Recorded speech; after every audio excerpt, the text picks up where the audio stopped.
Hey there, what's going on guys, Woogie231 here, and in today's going to talk about the brand new game mode SafeGuard. So SafeGuard came into the Black Ops 3 beta, I believe it was yesterday. I've only got my chance to play it today though, so that's why I'm kind of late on the review kind of thing, so I'm sorry about that. But yeah, what we're going to do is we're basically going to talk about SafeGuard right now. I'm going to talk about is it a good game mode, what you should use if of course you do want to play this game mode when the beta does come out for of course PS4 or Xbox One and PC, and of course like what is good about it, what's bad about it, is it just an overall good game mode, and will it stand the test of time, or will it be just one of those game modes where like 10 people play. So what we're going to do now is basically what I'm going to do in this video is basically run through the best class ups used in this game mode, and just basically run down, just do a quick overview of it and just give you my overall impressions of the game mode. So first off, I need to give you a quick overview. So on the actual Call of Duty Black Ops 3 beta, it says teams alternate in escorting a non-combatant robot into enemy territory, deliver the robot to win. So yeah, that's basically summarizing the game mode. What you have to do is two teams, there's attacking and a defending team, and what you have to do, there is a robot, and basically you have to reboot that robot, and you have to stay pretty much like a meter close to it. If you stay far away from the robot, it will just stop and stand still. But yeah, pretty much the whole team has to stay by the robot, and if you do stay by the robot and no one like pretty much dies, the robot will walk to the other team's base point, and if he gets into that base point, your team wins. If you're on the defending team, your job is to stop that robot either by killing the enemies either side of that robot, you know, clearing all the enemy team out so the robot will stop, or just destroying the robot with rocket launchers, guns, grenades, pistols, you know, you name it really. But yeah, that's the basis of the game mode, and that's basically what you have to do.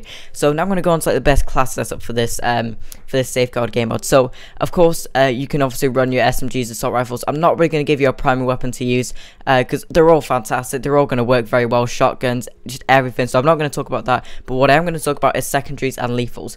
So first off, secondaries, I would honestly recommend using a rocket launcher.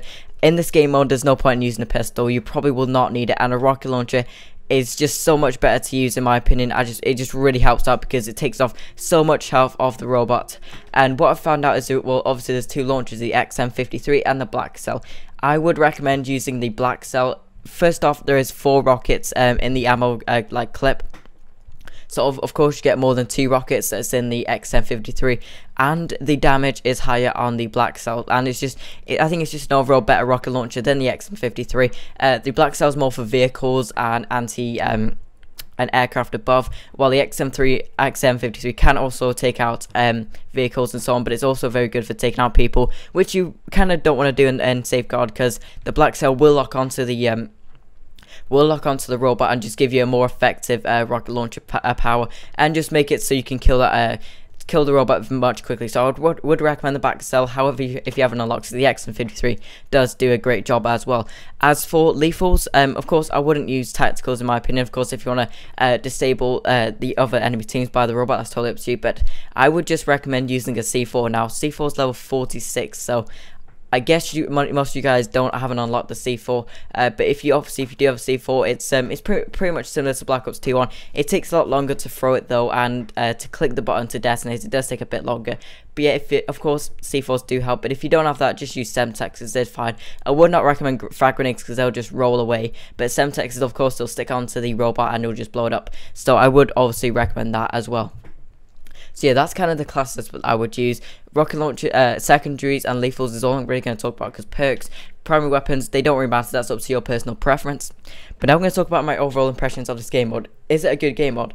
Well, I have mixed feelings on this game mode. I'm not going to say it's a brilliant game mode, and I honestly don't believe it'll be that popular when the game does release a few months down the line. It's a fun game mode, don't get me wrong, but one big thing you'll realize is your KD will suffer if you want to play the objective. If you want to play the objective, which I do, I like to play objectives on, of course, objective game modes, because what's the point of even playing? You will die a lot, don't get me wrong.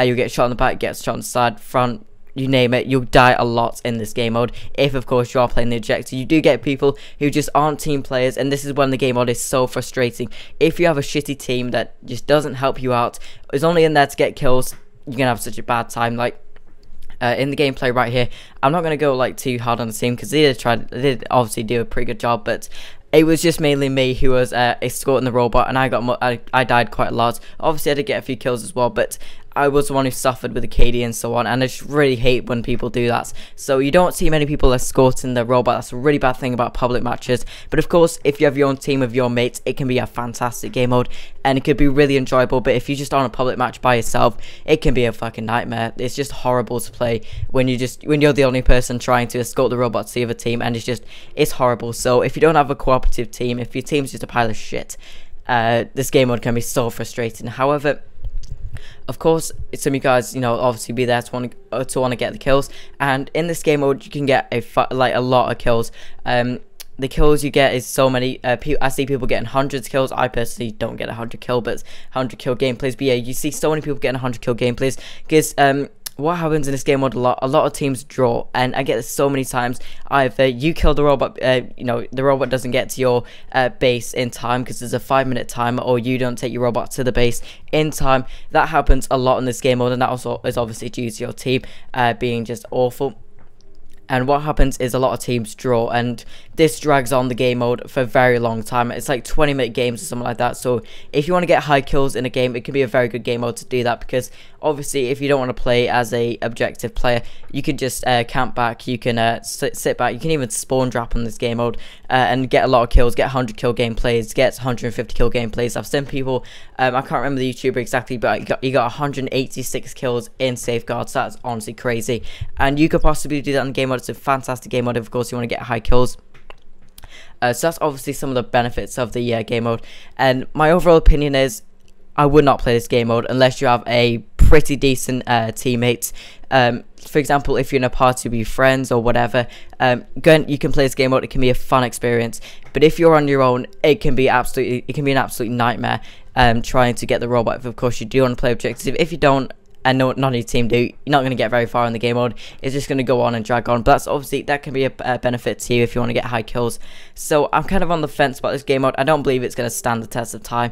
I may be wrong, I don't know, but I just don't believe it's a fantastic game mode, and I don't believe that it's a very fun and enjoyable game mode unless you've got teammates, you've got your friends, you're in a party, you can really cooperate and get that robot. It can be such a fun experience, but obviously I don't, because I'm on the PS4 beta on my own. So my opinion is kind of I kind of have a different opinion maybe to other people. Of course, if you're playing with your friends, it can be a great experience, but that's my kind of overall impression of the game mode SafeGuard. It's a fun game mode. I'm glad they're adding more game modes in space, because of course this is the last day of the PS4 beta. I will be doing more beta videos, of course, on Xbox One, and of course there will be like 5 more days of beta videos. I'll try and get loads of gameplay together, but again, I don't really know what to do with the beta now, because a lot of things have happened. I may go back to doing zombies and maybe not Advanced Warfare videos. It doesn't really interest me, if I'm honest. But yeah, that's about it for the video. But of course, if you did like the video, leave a like. That'd be greatly appreciated. And as always, thanks for watching.